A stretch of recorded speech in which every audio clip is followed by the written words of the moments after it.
Call of Duty Black Ops 6, the beta broke every prior record in the history of betas for Call of Duty. Well, you know what? Let's open up with a post from Clobriel, who, of course, is someone that I think that, and first of all, I'm happy to follow, and he follows me, which is pretty damn awesome. But I think you should follow him as well because he consistently puts out not only incredible original pieces of artwork that he does regarding graphs and numbers, and specifically, he's an Xbox guy, but he particularly put out a post the other day that is very relevant to the conversation we're about to have. Now, Black Ops 6 will be dropped into Xbox Game Pass, and honestly, the closer we get to it, the more unrealistic I actually feel about it. And what do I mean by that? I can't believe it's happening. I cannot believe that Call of Duty is actually two things. Xbox first party, mind-blowing. But even more than that, Korkenstein, going into Xbox Game Pass. Now, this story has a lot of caveats. And of course, I just want to read a post directly from Activision, directly from the teams responsible for bringing us, of course, that is Treyarch, bringing us a Black Ops 6 this year. It says, "Thank you to our community. Together, you made Black Ops 6 open beta the biggest Call of Duty beta ever," meaning in the history of betas for this franchise. Now, here's some of the key points that they put. Number one in total players. Number one in hours played. Number one in playtime per player. Number one in most matches played. This data is from early access and, of course, the open beta.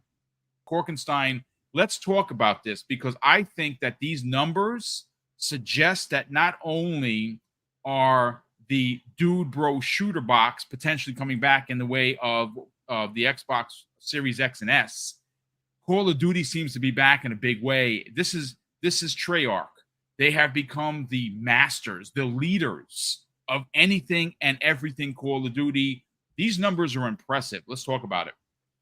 Yeah, so I will agree that I think the Microsoft marketing is lacking just a little bit. I mean, we did see massive improvements for Starfield. We saw massive improvements on marketing for Hellblade 2. The thing is, Xbox does small viral stuff. I mean, they were even doing taking out a whole ad in New York, New York Times paper for Call of Duty, when they first about to announce it during E3 week. And they do little smaller stuff. And the thing is, it's people want them to, be like Sony. It's like, but Xbox doesn't have that TV movie kind of inside track that Sony does. Sony's able to do that because they have music, they have movies, they have TV, they have the network and infrastructure to put that stuff out a lot better than Microsoft can. A lot of the time, Microsoft has to just buy ads on Twitter, YouTube, things like that, which again, we saw for Starfield and Hellblade 2. But I think the big thing is they wait till about 2 weeks out. So we haven't even really started the Call of Duty marketing yet. And it's going to be big because I guarantee you, if they do it right, which I'm pretty sure they will, Call of Duty Game Pass day one is going to get a lot of people to turn their heads, especially the casual audience. They're looking at $700 price tag to play the Pro. And then they're looking at, for S, like you said, just to get into the Xbox ecosystem, $300 and some change. It's kind of a no-brainer, and they don't even have to pay for Call of Duty. They get it for free with a sub for $20. So there's going to be a lot of people that I don't think really realize what Game Pass is as a casual consumer.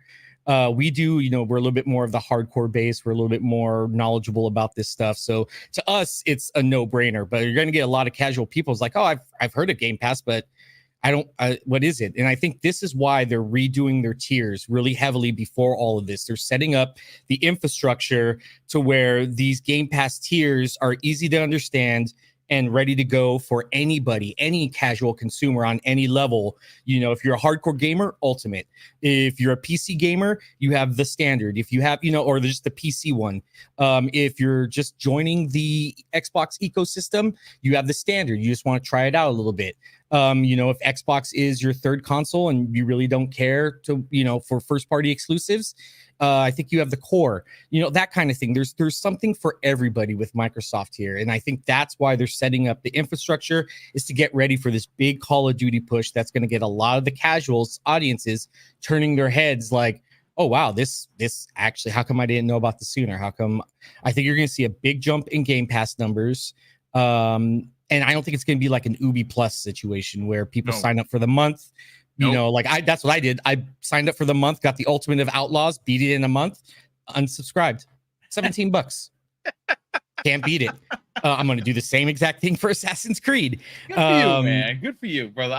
Listen, I've been paying for that for years. I love Ubisoft stuff, but you're right. There is a difference because Ubisoft only has Ubisoft games going in there, where Xbox Game Pass not only has Xbox first party, it's got Bethesda. It's got Activision. It's got Blizzard. It's got all of the third party. It's got all of the second party. It's got all of the Game Pass deals. It's got all of the indies. So it has a lot going on for sure. Yeah, you're going to get something for everybody in that. So I think that's what they're setting up for, because like I said, it's like, you know, Xbox, you know, Phil Spencer over here, like Heisenberg, you know, just, you know, on Breaking Bad, you just need a little bit, just a little taste of it and you're hooked, you know. I just want somebody to Photoshop the goatee on Phil Spencer with the glasses and hat. That is hilarious. You know, he's just slinging Game Pass everywhere, and it's great. It's literally a no-brainer if you're a gamer. Game Pass the drug. We're cooking, all right. We're cooking. Fuzzy Belvedere, look, this is the one thing that Korkenstein did remind me of is the marketing that originally happened when they announced Black Ops. And it was great. It was so crazy that I literally, and folks, I'm not making this up for conversation. I literally had a friend that asked me, wait a second, did they deface the national monuments? Because I'm like, no, that's fake, brother. It's not real. That didn't happen. But you saw Korkenstein was right. They took full page ads in the papers here in New York. And again, sorry for the accent. That's just, I'm from New York. What do you want me to tell you? Hey, forget about it, right? New York. But also, it was really rampant during Times Square. Like I saw billboard ads and I'm like, wow, yeah. So it is Activision. To be fair, Activision, like Sony, they're no joke with their marketing. So I would imagine that this is going to be balls to the wall marketing. But Fuzzy, the numbers I think dictate. Now, I tried, folks, to find an actual breakdown of the numbers per console, and I couldn't find it. Now, maybe that's because I'm not an internet sleuth, or they're just not readily available. But I do think that a lot of these players came from Xbox Game Pass. So why do I think there's going to be a boom in new subscribers? Well, I think that there are, even though this is going to be available on older systems, which I wouldn't have done. You saw, Fuzzy, I hand this off to you because you specifically have made mention of this a half a dozen times, that this is ultimately a mistake, moving people over. If you want to get people to move, like NCAA 25, how many people went out and traded their PS4s and their Xbox Ones to get a Series S? We heard stories. Remember, it was selling out left, right, and center. And I think that when you consider what Sony has recently done, they're raising the price of the controllers. They raised the price of the console in Japan. They had raised the console price a couple of last year. They just announced the big boy for $800 and change if you need everything. This would have been a magnificent opportunity for Xbox to potentially drop the price. Now, granted, I have heard different perspectives on this, and I think the different perspectives are definitely right, because the PlayStation 4 Pro doesn't release until November, which is literally right before Black Friday. Microsoft still has a chance to undercut them. And maybe that's what they're waiting for. You know, a lot of like me, I would have did an emergency meeting, said we got to drop the price $50 today. As soon as they announced that price, that's like, this is how we share games moment. Like, I wouldn't have passed on that. That's just me. But of course, I'm not in charge of marketing, so maybe I should be. Microsoft, the phone, you got the email, you know who I am. Give me a call, bring me in. I won't ask for 7 zeros, but maybe 6. We'll see. But listen, Fuzzy, let's talk about these numbers, because this is impressive. This is very impressive numbers. I know it's Call of Duty. I know, but to be fair, Call of Duty has kind of been on the decline, especially with 3. Now, people enjoyed multiplayer, Modern Warfare 3 multiplayer a lot, but the game itself had a bit of a stigmatism thanks to many people in the gaming media, which, of course, IGN, I think, gave it a 3 or a 4, which is, whatever. It's fine. It's still the best-selling game of last year outside of Hogwarts. Let's talk about these numbers, man. I think the big thing when it comes to Xbox and marketing, we've seen the difference between them and Activision, how they handle it and everything. And I think going forward, I would like to see more of that enthusiasm from Activision's advertising, and even from what we've seen from Bethesda. I think having more of those teams roll into the overall Xbox marketing would be a good thing. One of the things that they could do between now and then is do a pack-in. Like, I think the big thing would be Series S already preloaded, preferably a 1 terabyte one, because you don't want almost the entire hard drive loaded with Call of Duty. But I would say a 1 terabyte preloaded with Call of Duty, Black Ops 6, have it on the box. It doesn't even have to be a custom console. I mean, it would be nice if they, took the time or had a wrap for the Series S to do so, but that should be one of the given things for this holiday. Like that should be a no-brainer for them. And then just before, Indiana Jones comes to PlayStation, go ahead and pack Indiana Jones with the Series S or something along those lines. But I think given how the ease of access, or the having it where you have access across the board at the same time to the beta was a huge step forward. And then making it so those that are already subscribed within Game Pass have access as well, because of it being a first-party game, I think was a huge step to, one, test the servers for launch day. Because if you're going to have that extra amount of people in the actual queues now, I think that gives them a pretty good standing of what to expect on launch day. But they've been pretty good, much better than Battlefield on launch days for the most part. But yeah, I think, given the numbers, because of Game Pass, I think the numbers will grow as more casuals find out about Game Pass, which I think that's probably, Microsoft's or Xbox's biggest Achilles heel, is that they haven't marketed, Game Pass to beyond the enthusiasts. Like, the enthusiasts already know, and they're either already subscribed or want nothing to do with it. But the casuals are the ones where, it would be more beneficial to Microsoft as a whole, because those particular customers typically only buy 2 to 3 games a year.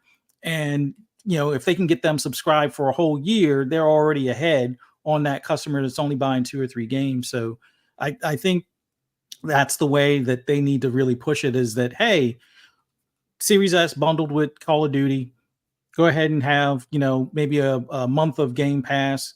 That's that extra taste, much like Korkenstein said, give them that taste of Game Pass, where the game that you would normally have purchased, plus, access to games that you may have been on the fence on, or games you would have never, thought about, type of thing.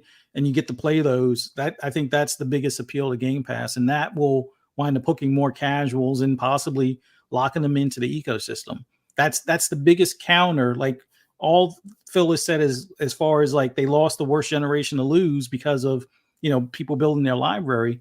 Game Pass kind of counters that to some extent. You would have access. Yes, you don't own the games, but you have access to those games on a regular basis, as far as first party, as well as, a lot of third party games that are either there day and date or in the service that are current or hot within that 1 year time frame of when they were originally released, sometimes within 3 months of their original release. So I think that's the strategy that they should really focus on moving forward is lock him in, do that Series S with Call of Duty, even if it includes a 30-day thing of Game Pass, or even make it where, that partnership that they have with GameStop, they were able to move themselves to the front of the store, which kind of helps to some extent, but have a playable setup much like they used to. I know that's probably more costly, and the maintenance of that is a nightmare to some extent, but I think in the end it would probably be worth it. And then for everybody that tries it, they get a 7-day Game Pass thing, non-stackable. It'd be like, oh, you play the games here at GameStop, here's 7 days. You can take it online to to try it on the web, or if you wind up picking up that Xbox, you have at least 7 more days before you lock yourself in for a subscription. So there's a ton of things that they can do, but I think Activision's on top of it as far as marketing, although it is a little bit quieter than what I would have expected after seeing how they had the Washington monuments and things like that mixed into their advertising. But yeah, we've got time, and knowing how Activision is, you won't be able to escape the marketing for it, whether it's on YouTube, regular TV, sports events, subways, billboards, everything. So it's coming.